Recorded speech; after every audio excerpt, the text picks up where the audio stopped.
Now tonight, Public Service Cabinet Secretary Justin Muturi is calling for National Commission of Inquiry to probe the spate of abductions and extrajudicial killings in the country.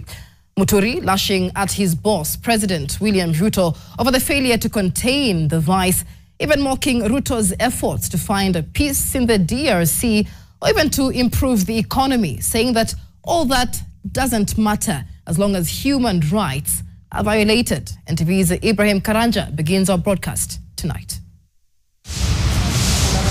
After the discovery of the body of Justice Mutumwa at the Nairobi funeral home, and one more which was believed to be that of Martin Mwau, their families spent the better part of Friday at the mortuary.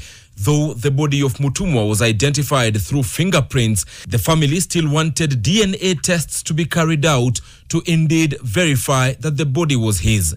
The same applied to Martin Mwau's. But also joining them at this time was Public Service Cabinet Secretary Justin Muturi, himself having seen the rough side of abductions after his son Leslie Muturi was abducted in June last year. Muturi once again airing his disapproval of the vice. At this point in time, the country should shelve all other business they have to discuss this matter of abductions and extrajudicial killings. When I called the press conference on the 12th of January, I ended by saying that this matter, if left unchecked, can plunge this country into chaos and anarchy, and called for a national dialogue, or indeed a commission of inquiry to inquire into these gruesome murders and be told whether there is a policy. I'm not aware of it. I sit in the government. I'm not aware of any policy that supports abductions and extrajudicial killings. He chided his boss, President William Ruto, that the buck stops with him and that he must call for an end in abductions and extrajudicial killings. At some point, Muturi even rubbishing the economic transformation touted by the Kenya Kwanza government in which he serves, saying that a better economy is of no use to dead people. Ruto's involvement in finding a lasting peace in the DRC also forming part of Muturi's mockery. And we sit somewhere claiming that we are discussing matters about the economy of this country. Economy for who? If we are killing them, abducting and killing the young ones, so who are you doing the economy for? What kind of country are we? And we are pretending to be solving issues in DRC? This is a very serious issue. I mean, the number of people that have died are so many that it should prick the conscience of any right-thinking leader in this country.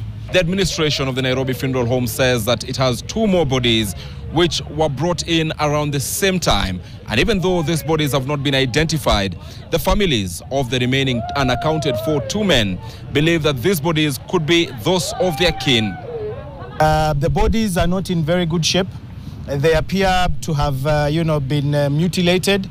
Even you can't really tell from the look on the faces only, you can't really identify who they are. It's the fingerprints and probably the DNA. So tomorrow, hopefully, we will be able to confirm if the other 2 are also here, but we are working closely with the morgue attendants to help us do that. The responsibility must belong to somebody. We say the buck must stop somewhere. In this case, the president is the president of the Republic of Kenya, head of government, and commander-in-chief of all defense forces.